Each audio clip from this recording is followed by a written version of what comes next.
Do we ever start writing blind to story? Not blind as in sightless, but blind in having no idea where we are going with the story. I say no. Many writers agree with me. Even if we have only the faintest glimmer of an idea, we have something. The best short narratives engage and surprise us.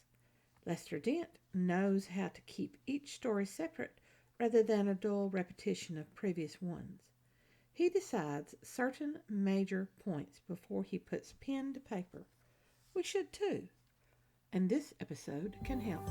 Welcome to The Right Focus, a podcast for writers, newbies, and veterans, and everyone in between. We're hosted by M.A. Lee with the assistance of Remy Black and Edie Runes, all from Writers Inc. Books. Our focus is productivity, process, craft, and tools. Each episode lasts as long as it takes to fix a quick dinner, drive a short commute, or take a brisk walk. Resources and links are in the show notes. Visit us at therightfocus.blogspot.com. Now, on to this week's episode. Lester Dent's master plot formula guided the last few episodes of our mixed Miscellany series. We related Dent's advice to short stories, short narrative poems or ballads, and abbreviated anecdotes. No novelettes or 15-stanza ballads or 500-word anecdotes here. We discussed structure, the opening and closing emphasis for each of the 4 parts of the narrative, and the middle focus for each part. Now it's time to look at Dent's last advice, our pre-story building blocks and the checks for each part. Building blocks. That's the starting point for a successful story. Let's remove one argument immediately. Those writers who are pantsters, who start writing with only the weakest of ideas, a character, or the hint of a situation, or a shadow of trouble, can still use these building blocks. We may not write these down. We may hold them in our head, but we've still done them. I tried to be a plotter, by the way, deciding all my scenes, blocking out events, only to be stymied because my own curiosity withered and the story was lost. Now I'm a pantster. When I start, I merely have an idea about a character or situation. I know my genre and the subgenre. By the time I write the first 2 pages, though, I know much more about my character and the conflict and the arc of the story. Changes may and should occur as my characters take control of the story. That's a good thing. I know the high points that I want to hit, whether I'm writing a novel or short story. I'm using patterns as guides, but I always alter the pattern. That makes each story individual. A pattern, a formula, is like a recipe. Good cooks learn a recipe, then alter it to their taste. Experiment with flavors and texture. Great cooks can read a new recipe and alter it before they even start cooking it the first time, and it's just as good. Great writers, like great cooks, alter patterns or formulas. Patterns or formulas give us markers, guidelines, or benchmarks to achieve. How we achieve them is personal and individual. Whether we are a plotter or a pantster or a puzzler, whether we write scene to scene or chronologically or piece by piece.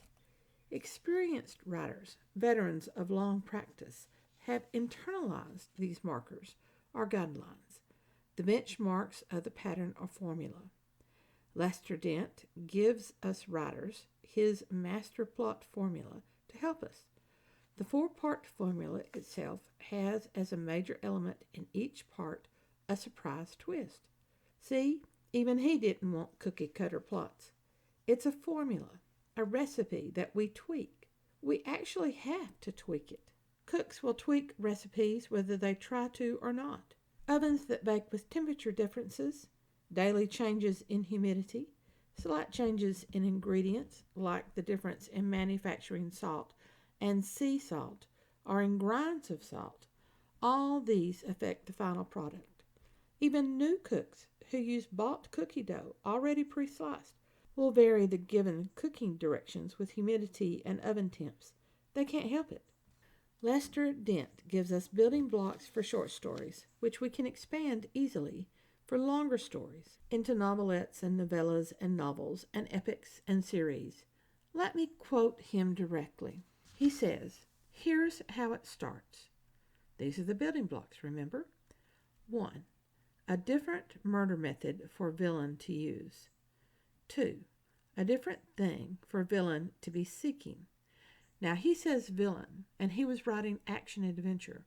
We can say trouble or conflict or goal. 3. A different locale. 4. A menace which is to hang like a cloud over our hero. He says hero, I say main character. One of these different things, Dent goes on to say, would be nice. 2 better. 3 swell. It may help if they are fully in mind before tackling the rest. A different murder method could be different. Thinking of shooting, knifing, hydrocyanic, garroting, poison needles, scorpions, a few others, and writing them on paper gets them where they may suggest something. Scorpions and their poison bite? Maybe mosquitoes or flies treated with deadly germs. If the victims are killed by ordinary methods, but found under strange and identical circumstances each time, it might serve the reader, of course, not knowing until the end that the method of murder is ordinary. Scribes who have their villains' victims found with butterflies, spiders, or bats stamped on them could conceivably be flirting with his gag. Probably it won't do a lot of good to be too odd, fanciful, or grotesque with murder methods. The different thing for the villain to be after might be something other than jewels, the stolen bank loot, the pearls, or some other owed ones. Here again, one might get too bizarre. Unique locale? That's easy, according to him. Selecting one that fits in with the murder method and the treasure, the thing that villain wants, makes it simpler. And it's also nice to use a familiar one, a place where you've lived or worked. So many pulpiteers don't. It sometimes saves embarrassment to know nearly as much about the locale as the editor, or enough to fool him. Here's a nifty, much used in faking local color. For a story laid in Egypt, say, the author finds a book titled Conversational Egyptian Easily Learned, or something like that. He wants a character to ask in Egyptian, what's the matter? He looks in the book and finds El Kabar, eh? To keep the reader from getting dizzy, it is perhaps wise to make it clear in some fashion just what that means. Occasionally the text will tell this, or someone can repeat it in English, but it's a doubtful move to stop and tell the reader in so many words the English translation. The writer learns they have palm trees in Egypt. He looks in the book, finds the Egyptian for palm trees, and uses that. This kids the editors and readers into thinking he knows something about Egypt. What did you notice in that? Different, different, different. Nothing too odd or fanciful or grotesque or bizarre. Ordinary with a twist. Unique or everyday with touches of local flavor, local color as Gene Webster called it. Before we start, Dent wants us to understand these important differences.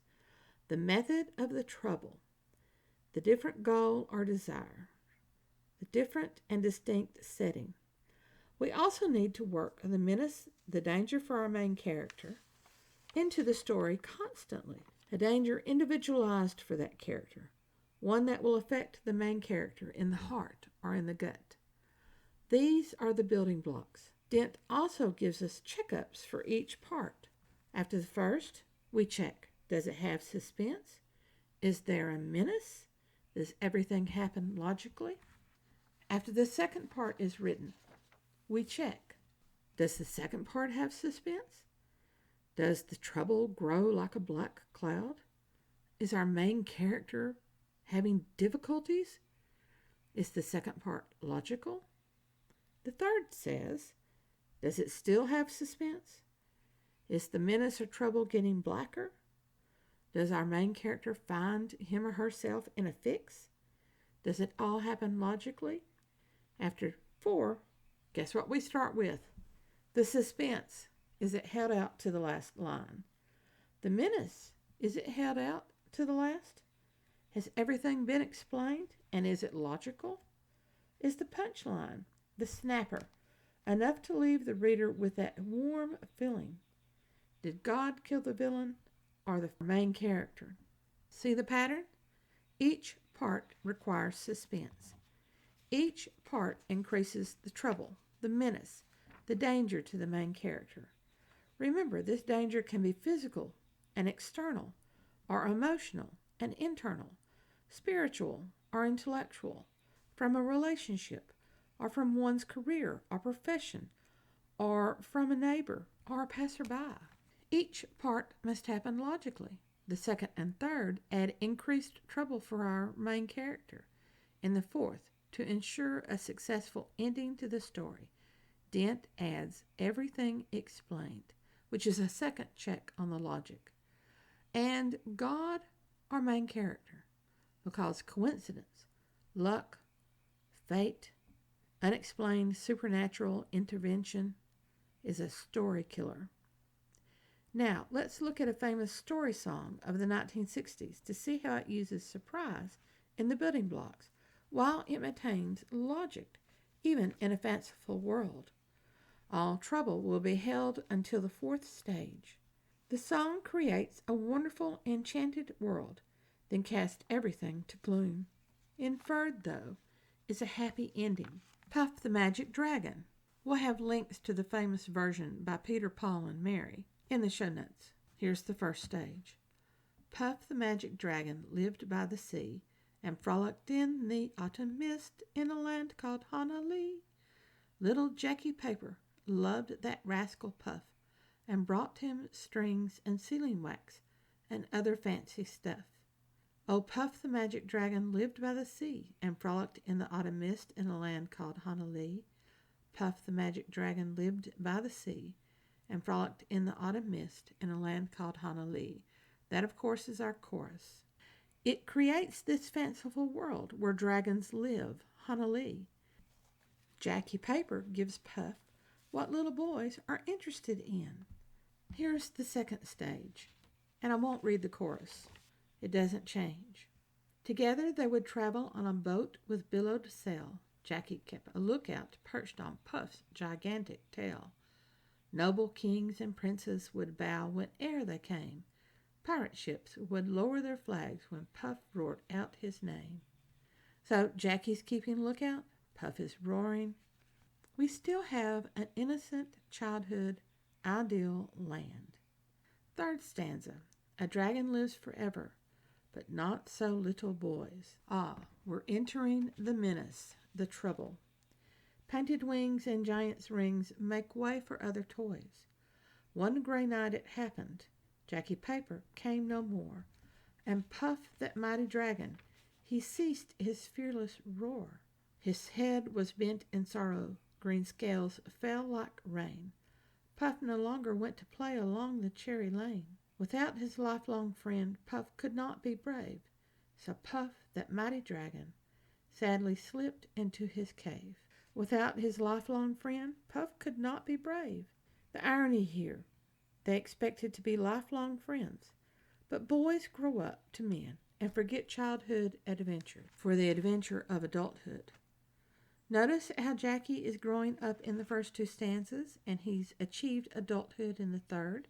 That's a logical progression, which continues with Puff forlorn and abandoned, retreating to his cave. The wonder is created in the first two stanzas, then destroyed in the second two stanzas. Yet Puff is merely in retreat. Another little child will find him, and the adventures will resume, because we have the chorus. I remember crying the first time I heard this song. Is the ideal world destroyed? Innocence broken? An admission of the end coming with the hope of a new beginning? Next week, we have 2 more episodes in our summer series of A Mixed Miscellany. We'll look at the 4 requirements of song. 4 requirements that suit any short narrative, poem, or story, or anecdote. We finished Lester Dent's master plot formula, so we're moving on. Inspiration for this week comes from Sinclair Lewis, who said, Writers kid themselves about themselves and other people. Take the talk about writing methods. Writing is just work. There's no secret. If you dictate or use a pen or type with your toes, it is just work.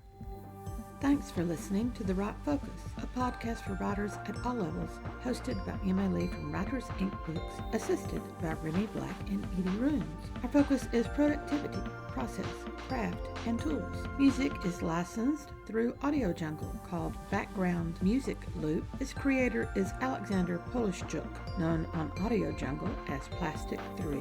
The music comes in different iterations. Show notes and resource links for this and other episodes can be found at therightfocus.blogspot.com. Write to us at winkbooks@aol.com when you have questions, comments, and speculations. We will try to answer you as quickly as possible. By the way, we will not mind your email address. That's rude. If you find value in our content, share with your writing friends or write a review. We're small beans here without the advertising budget of the big peeps, and you can make a difference. And whatever occurs, write on. Do we ever start writing?